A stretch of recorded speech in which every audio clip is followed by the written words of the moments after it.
Chanukah is the only yontiv we have that doesn't have any remez in the ksuvim, or at least doesn't have anything specifically mentioned in the ksuvim, because it happened after the Neis Purim. The Neis Purim happened in Goles Paras, and then we had the Megillah that was still added to the Torah Shebechsav, and the Nes Chanukah happened later. So the Nes Chanukah is called the Takonas HaZakenim, that the elders from that generation, which were Tanuim, they said that they want to celebrate, and they actually decided to celebrate the Nes a year after. So there was a Nes, and they had the candles, and they prepared everything, and then the Nes happened that it worked for 8 days. And then a year later, when the same time came, they decided that they want to keep this as a minhag, and from there we have the Indian of Nes Chanukah. So Nes Chanukah is unique in the sense that it's the only holiday that's not from the Torah Shebechsav, it's only from the Torah Shebal Peh. And Purim is the one that's carrying over between Torah Shebechsav and Torah Shebal Peh. It was the time of Mordechai Tzaddik, who was from the Anshe Knesset Hagdolah, who were at the end of the Nevi'im, and they were the ones that closed the Torah Shebechsav, and from there forward started the Torah Shebal Peh.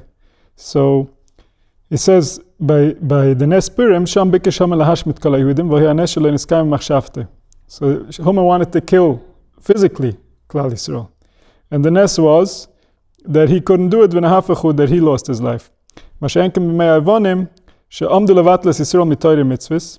And Kfir is also b'yodem az lefi shiur she'ab Yisrael miridasach manistan. So it says the Gzeira of Haman was not Niskayim, because Haman wanted to kill us. The Gzeira of the Yevonim was Niskayim. First of all, a lot of people lost their connection to Judaism at the time. They were called Misyavnim. And on top of that, the whole Torah was changed, and Klal Yisrael themselves lost access to the Torah. And even until this day, the whole Western culture is based on Chachmas Yevonis. And therefore, in these type of cultures, there cannot be any prophecy, because the Yevonim were the ones that separated humanity from prophecy. How did they do that? By creating a rational structure of how we think. And the way the Yevonim think about life assumes that a man is simply a dot on the wall. Meaning that they take everything from a rational perspective, but they don't realize that man already has a nature. And so we don't have to be rational about life, we have to be compassionate towards man first. And we have to use rationale to figure out how to be compassionate towards man. Now, at the time when this was happening, the Yevonim were very compassionate to themselves. It wasn't like today. And if we saw Yevonim, we would actually say that they're very nice people. In fact, if we think about being rational, the Yevonim were as rational as you can get. Everything they did was based on some type of a logical cheshbon that they developed, and they behaved in a way that's far beyond the way people behave today. So even though we call them Rishoim, it's not because we today are behaving better than them, probably not so. However, the reason they're Rishoim is because they separated man from his nature. So before Yavan, people could actually attain nevuah, because if they wanted to work on themselves, there was wisdom available to them that would allow them to connect to their roots, to connect to their source, and become the person that HaKadosh Baruch Hu wanted them to be. Mashenken after Yavan, that's no longer possible. Our entire brain has been conditioned to think in patterns that are contradictory to our very nature. And that's the Greek philosophies. The philosophies are based on human perception, human rationale. It was based on a specific time in our evolution, a specific brain size, a specific conditions that they were trying to deal with. For example, they needed many soldiers, and a lot of their behaviors related to building an army state. They were one of the first countries, nations, to take their army and just run over the world with it for fun.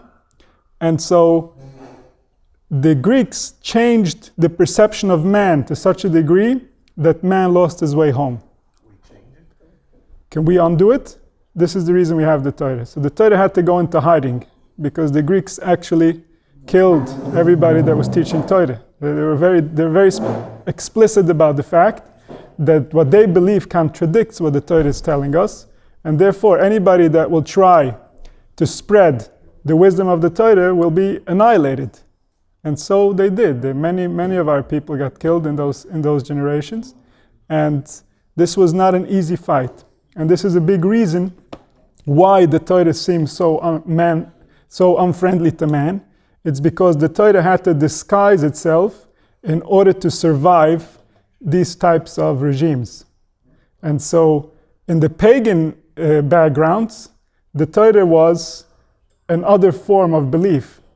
It fitted with what other people believed. Everybody believed that nature was alive. Everybody believed that all the forces within nature can be manipulated, can be brought to higher states, can be delved into. And the ultimate nature that Judaism wanted us to evolve and to make bigger was the nature of consciousness, the nature of man himself, the nature of the one that's perceiving all these different forces. And by elevating that force, the human consciousness could eventually achieve prophecy. Human consciousness could eventually become a channel for the wisdom and intelligence that created life. So a human being could see life from the same perspective as the one that created him. Because the seichel, the intelligence that's within a human, was created by the larger intelligence that created life, and it was created specifically in that balancing point where all the different forces are properly aligned in order to create our experience. And what the Greeks did was they said, well, because man is the one that has to lead everything, so now we're going to dumb down reality to what man can understand. And the problem with that is that man cannot understand all of reality. Reality is much bigger than man. So a coherent philosophy has to allow for a human being to evolve, has to allow for the brain to evolve and for the brain to re-understand itself, to reconfigure itself. So a proper philosophy, like the Torah Shebechsav, correlates exactly to the nature of how HaKadosh Baruch Hu created man. And therefore, as man grows, he sees more and more meaning within the same structure. The Greek philosophies were simply playing with words, trying to give you an interpretation of words that's supposed to correlate to reality, but the problem is it doesn't. And words can never correlate fully to reality by limiting what it means. We don't know what reality means, neither did the Greeks. And so they came to certain extremely wrong conclusions on some very important issues. And even though they couldn't fully understand the consequences of what they were doing, today, in hindsight, we can see what that did to the world. We can see how that prepared the world for genocide, for war and bloodshed that came afterwards with the Romans that inherited the Greek philosophies, and Christianity, which created a thought process where the mind becomes an enemy of the body. And all these dangerous beliefs were only possible once we separated man from his divine nature. As long as man was attached to his divine nature, he would never believe that his body is an enemy of God, or that the flesh is somehow an obstacle to his spiritual existence. This can only come into place once we separate man from his nature. Man becomes a concept, man becomes an idea, man becomes a philosopher and not a human being.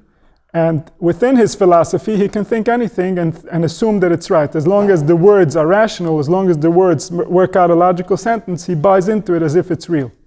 Even though it doesn't correlate to human nature, because these Greeks, they didn't understand human nature enough to know what the potential for it is. All they saw was the manifested version of human nature, and on that they built their whole philosophy, their whole way of thinking, their whole way of life. And the damage is still visible very much in our very own lives. All the suffering that we go through with the way the economy is, so many people don't have food to eat, so many different structures in life that are getting in our way, and even our relationship with ourselves that's not fully there because we don't understand ourselves. All this we have to thank the Greeks for, because by making that change 2,000 years ago, this resulted in Klal Yisrael and all of humanity moving down a trajectory of consciousness that's not healthy for us, that makes us small. that belittles our spiritual power and makes us feel very, very inadequate and unpowerful, when in fact we're anything but. We together are the owners of this universe, and what we want becomes reality. So we're extremely powerful. But the Greeks didn't understand that, and they didn't know how that works fully. So even though to them they were trying to take control of the globe, as we see Alexander the Great running over a big portion of the globe in order to make it all Greek. However, their philosophy didn't pass on that feeling to the future generations. And so slowly, man became even more enslaved than he already was in these types of kingdoms, in these places, and that's what spread all throughout Europe, and it changed the destiny of man. Obviously, it changed how man interacts with life, and this correlates to the Egyptian wisdom, which was prior to the Greeks, and in fact, the Greek philosophers learned their wisdom from the Egyptians. There's many records of them going to the Egyptian schools in order to learn this wisdom, also to the east, to Asia, and they collected wisdom from all over the planet. This was the nature of wise people back then, that they would travel and try to understand all the different possibilities of how people see life. And eventually, when the Greeks established their version of the Egyptian wisdom, it stripped from it all the magical powers. As we know, Egypt was the center of magic, was filled with magic, and their magic is even mentioned in the Torah. And so is Judaism. Judaism has powerful magical behaviors, including davening, for example, which is considered magical. And this is a big reason why most people today don't know how to daven. It's because a Greek mind cannot daven, by definition. So as soon as we buy into the Greek philosophies and their belief of life, so what we say means nothing. We're just wasting our time. And as soon as we believe that, then we really are wasting our time. And so the Torah is trying to preserve something that if the Greeks understood what the Torah was trying to preserve, they would never let it through. And so too the Romans, and so too the Christians, and so too all the philosophies that are non-pagan. In the pagan world, Judaism makes sense. Judaism was based on pagan philosophy, and it was an advanced version of pagan understanding. And that's why when Judaism was explained to pagans, it made perfect sense to them. But when Judaism is explained to the Greeks, it makes no sense. And therefore, we don't have access to our heritage since the Greeks. And that's why Yovan is called Choshech. She'echshichu einaim shel Yisrael. So they darken the eyes of Klal Yisrael. Klal Yisrael can no longer see what a Yid is supposed to see because of the Greek philosophies that eliminated all the previous wisdom that was available on this planet. And the Christians went to an extreme degree with this. In the time of the Inquisition, anything pagan, anybody that was teaching any form of pagan wisdom was burnt in the center of the city. And so when we look at ourselves now and we see we're so void of spirituality, it's not because we're bad. It's not because something is wrong with our neshamas. It's not because we don't have a proper desire to serve Hashem. It's because all the tools that we need to do what we want to do are no longer available on this planet. And this is why Chazal keep on emphasizing that our only way out is through Limud HaTorah, and specifically the Limud of the Soid. Because the Soid is the part that Chazal left specifically for Klal Yisrael, and it wasn't meant for any of the other nations. The Pshat was written in a way that the other nations should read it and get burnt. And the Soid was specifically given to the children of HaKadosh Baruch Hu, to the ones who have the intelligence to understand the purpose of life. And therefore, within the Soid is the antidote to the decimation that the Pshat was supposed to carry to the other nations, to the ones that want to annihilate us. And this is why the Pasuk says, V'hoyo, if Klal Yisrael won't behave properly, V'hoyo, ka'asher demisi lasis lehem e'eselechem, as I imagined to do to them, the other nations, e'eselechem I will do to you. If you don't understand your teachings appropriately, then you will end up understanding the Torah the way the nations were meant to understand the Torah. And then it's not going to be your friend. Then it's not going to be helpful to you at all. It's going to become your biggest enemy. So it's only a friend when it gives you power. And that's exactly the power that the Yevanim wanted to take away from us, that the Yevanim didn't believe in, and therefore they wanted to remove it from the world, eradicate it completely. And therefore, they were successful. Unlike Haman, the Yevanim were successful. So it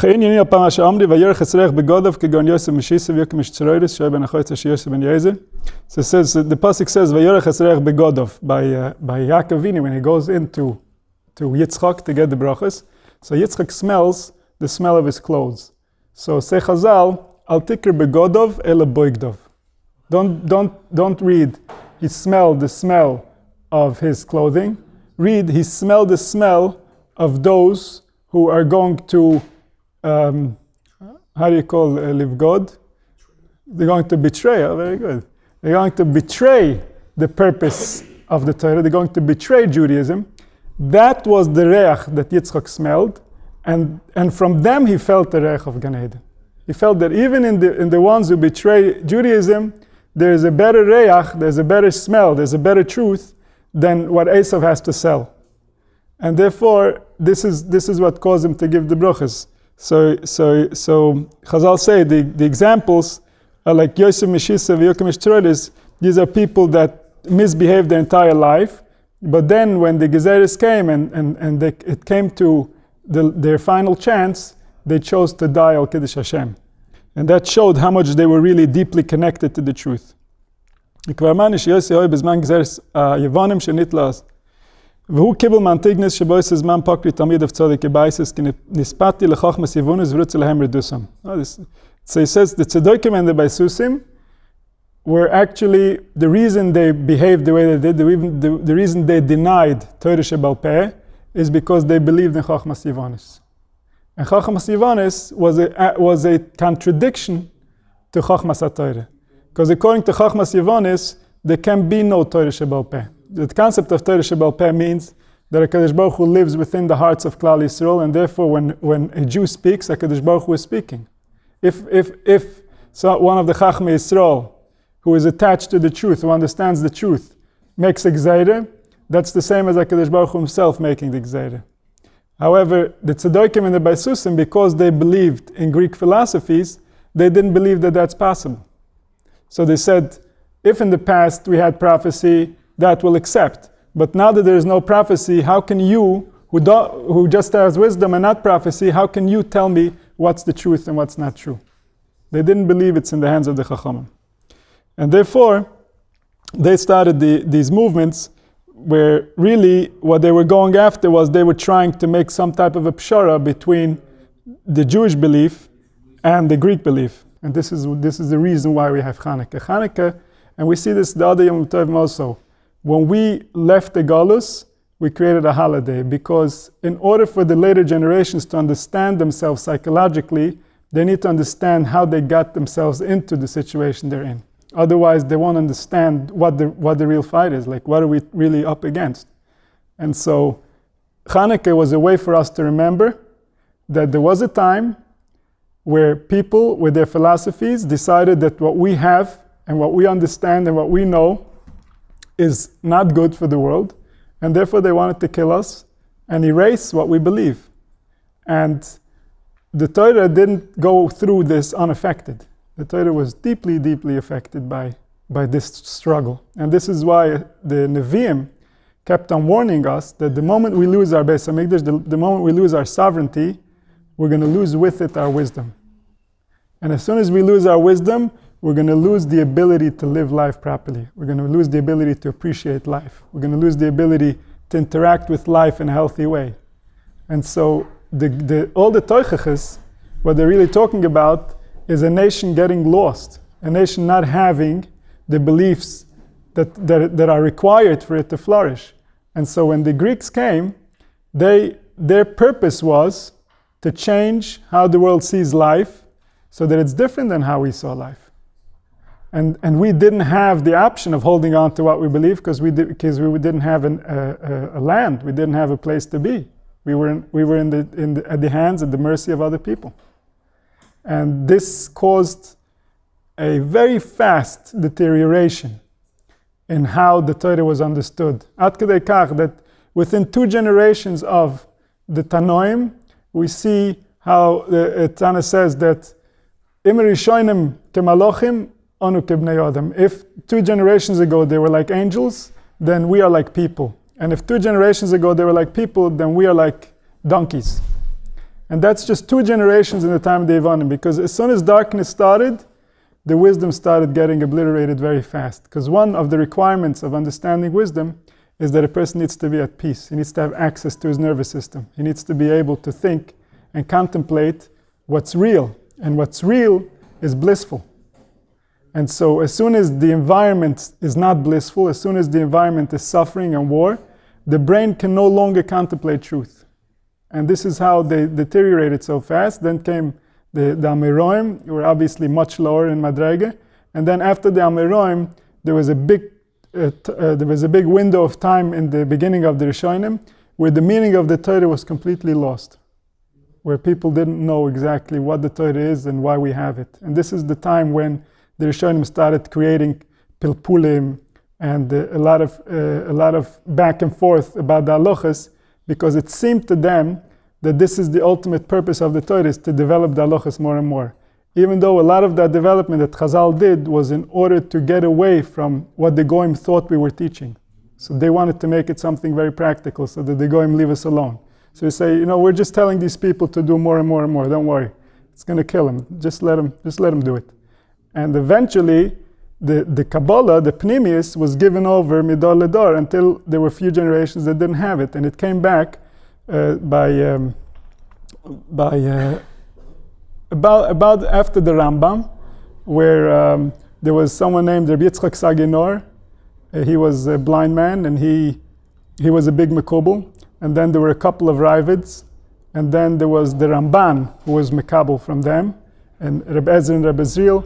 So there was a chain of Kabbalah then that was flourishing, that through Ruach HaKodesh and through Gilei Eliyahu, these people started discovering the real meaning of the Torah again.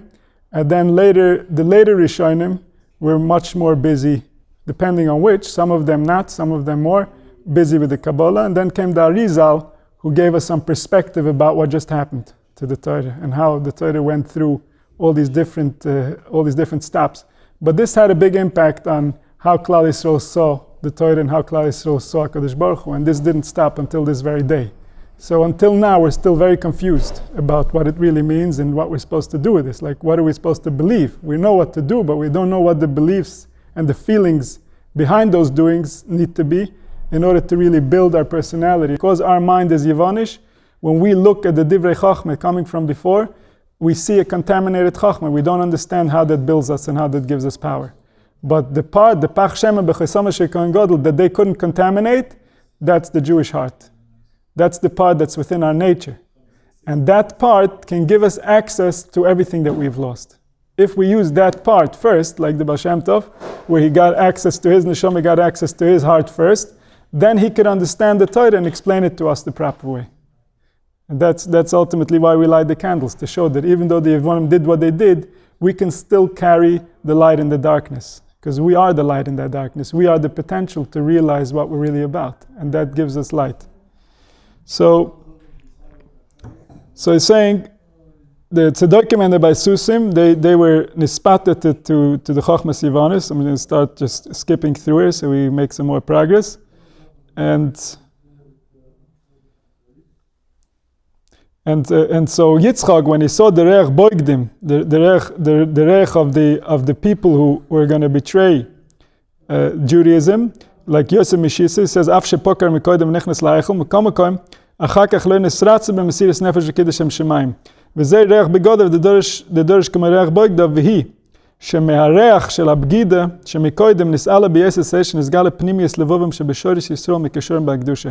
So the more you see a person that betrays the concept, that betrays the behavior, that betrays the beliefs, and then at the end of his life, when he's given a test, his heart doesn't let him die with that belief, that shows you how much he's really connected to the truth. How much, even while he was doing the wrong actions, it was only because the wrong information was presented to him. But really, his heart is still pure. He's still connected to the Ragonos. HaKadosh Baruch Hu knows that our desire is to do His desire. What stops us? So or shebeisa, which means the sourdough that's within the dough, which means that within our bodies there are already forces, beliefs, understandings, and thoughts that are coming from other nations, and they change how we behave, they change how we think and act. ושibud malchus.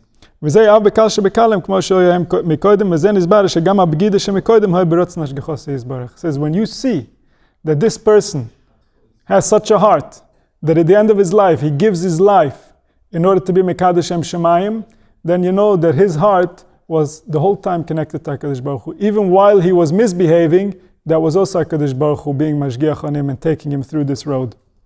וזה מה שאומרי, לא מתסן השם דרכך, כשרציסה נעשת בליבם של שבטים לב, כשרציסה נעשת בליבם ליסנוי, דחוי דסר מהיפך, שמסכים מקודם נעשת בליבם לב, שזה בשביל שנים אביה ואנושים מדיונים, שאומר עוברי יויס נדיונן, אמנם כי כן הוא הסדר, כשנזוודו לעודם מקודם בוטח בנפש שמעשה וטויבים, אינו מכוחי, רק משגיחוס יסבורך.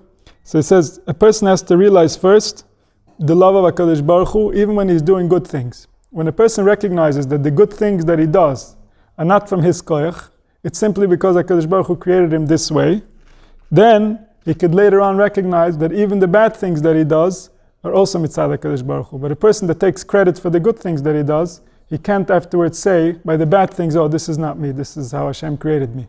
So therefore it says first, first you taught the Shvatim how to love, and then when you want, you change their hearts that they should hate. Because HaKadosh Baruch Hu wanted them to sell Yosef in order to create Hashem, right? Like Yosef tells them, HaKadosh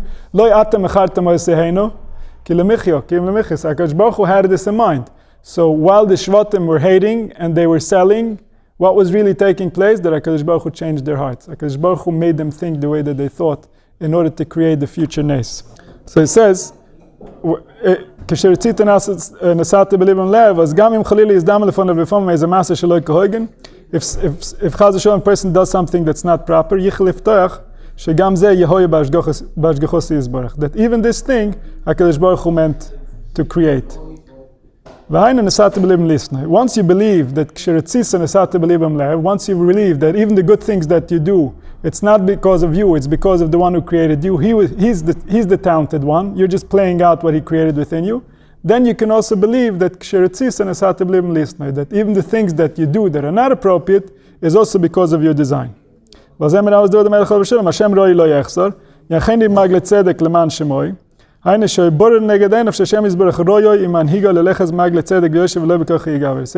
HaKadosh Baruch Hu is HaKadosh Baruch Hu is going to lead me in the right ways, b'maglei tzedek, not me. Not I'm going to be a good man, he's going to be good to me and allow and create within me a good man. Like he says, Lev tor broli elikim v'riach nochen chadash bekirbi. He says, I don't want my bechira, I want you to take me where I need to go, because you're the one that knows. So if a person believes that, al yedei zeh, gam ke'elech begeit salmoves lo yirero. Now, even if I'm going to go and you're not going to take me binois deshe, you're going to take me in the geit salmoves, I'm not going to be afraid there either, because I knew in the noise deshe when things were going good that it was you. So now when I'm in the geit salmoves, it's also you. It's like im esak shemayim shamoto. If when I go up on my highs, then I find the HaKadosh Baruch Hu there, vatzir shoyleneko. Even when I go very deep, I'll also find him there also. But if it's esak shemayim, then I forget about HaKadosh Baruch Hu. Now I'm good. Now I don't need him. Then vatzir shoyl, then you won't find him there either. So we have to start by taking HaKadosh Baruch Hu into our lives when it's good, when things are good, to give him credit, to be grateful. And then when they're bad, we can put it on him that this is part of our learning curve. And therefore, לפעמים, גם כן לא ירא רע כי את אמודי שגם שם את אמודי.